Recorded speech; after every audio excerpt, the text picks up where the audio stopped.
And welcome to the Aaron Katzman Show. I'm your host, Aaron Katzman. We speak to you about your life, your money, and your investments. And as always, we're coming to the spiritual and soon to be financial capital of the world, Jerusalem, Israel. If you like this content, please hit the like button below.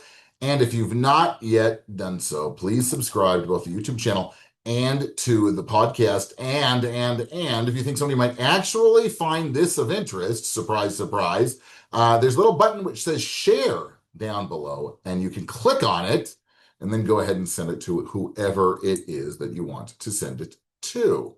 So I'd like to speak a little bit about financial planning for those thinking about or actually coming on Aliyah. Aliyah is for those, for the uninitiated, those who move up and are moving to the Holy Land, the land of the state of Israel. Now, it's a big decision, obviously, and there are just a few tips. I mean, there's a laundry list of things that I could speak about, but we try to keep things short here on the big podcast. So I would like to talk about just a few tips of what to plan on, what to expect when you get here financially.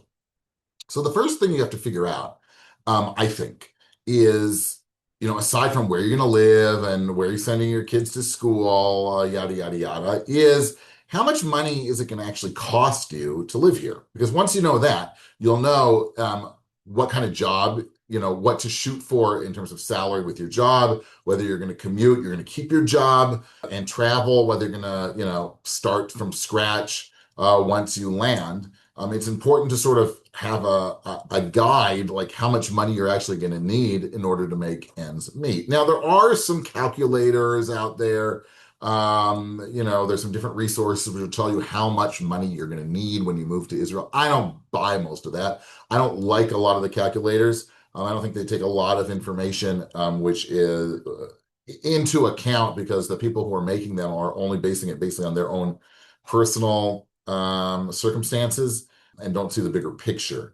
What I think that you should do is you can use those resources as a base, but you've got to sort of speak to people who might be similar to you. Start networking. The good chance you might have relatives here, have friends who live in Israel. And if you don't, there's only a few degrees of separation. As we know, Jewish geography is a wonderful thing. So if you don't know anybody here, and you're thinking of coming, I'm sure that your friends or your neighbors do know somebody.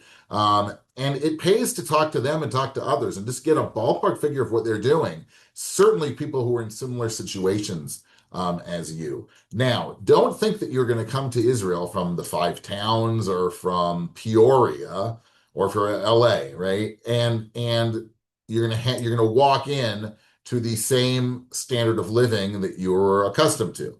You have to be a little bit flexible when you come.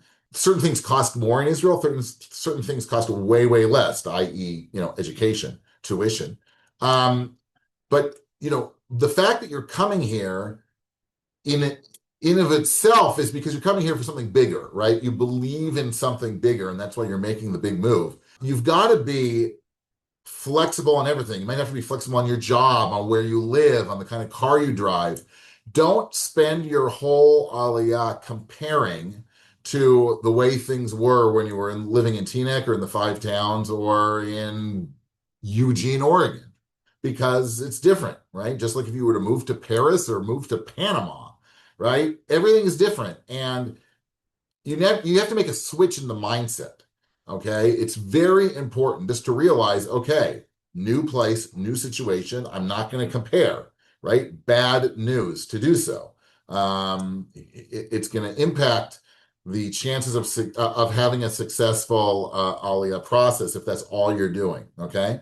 So speak with your friends, figure out, what can I more or less expect to spend? Now, if you speak to your third cousin who's Israeli, who's been living in Jerusalem for 7 generations and can get by, on $1.50 a month miraculously, don't think that you're going to be able to fit your life into their situation, right? Because they're accustomed to doing things way, way different than you are.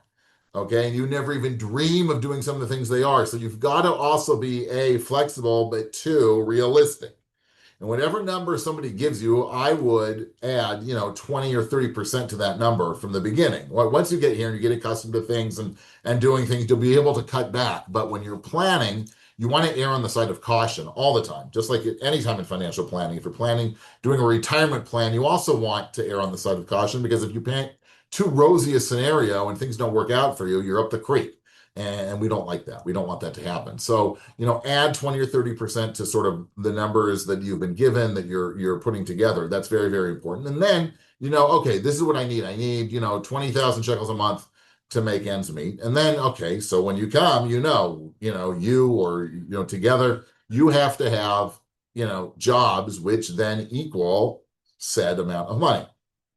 Number two thing to deal with is make sure that your investment accounts and the firms that you're working with will be able to hold those accounts once you make the big move to the Holy Land. Many an investment firm, big investment firm, mid-sized investment firm, will not work with Americans who live outside of the United States. They won't deal with expats at all. And there's another layer that some of them might not work with people who live in Israel, not because of anything anti-Semitic. There's enough of that around. That's not the reason here. It's because of how they're looking at or explaining, understanding Israeli security law. And I'm going to leave it at that because it's complicated, but just know that's a big issue. So call your advisor before you come and ask, is this going to be a problem? And if it is, then, there are plenty of people out there, not plenty, there are a few of us out there who deal with cross-border investments, who are able for you to keep your U.S. brokerage accounts just like you know them, but get local service in Israel as well. So, you can Google people, you can reach out to me, and that's what I do. But I'm not here to pitch my my services right now. That's not what I'm trying to accomplish. I'm trying to give you tips, but for sure, go ahead and reach out to me if this may apply to you.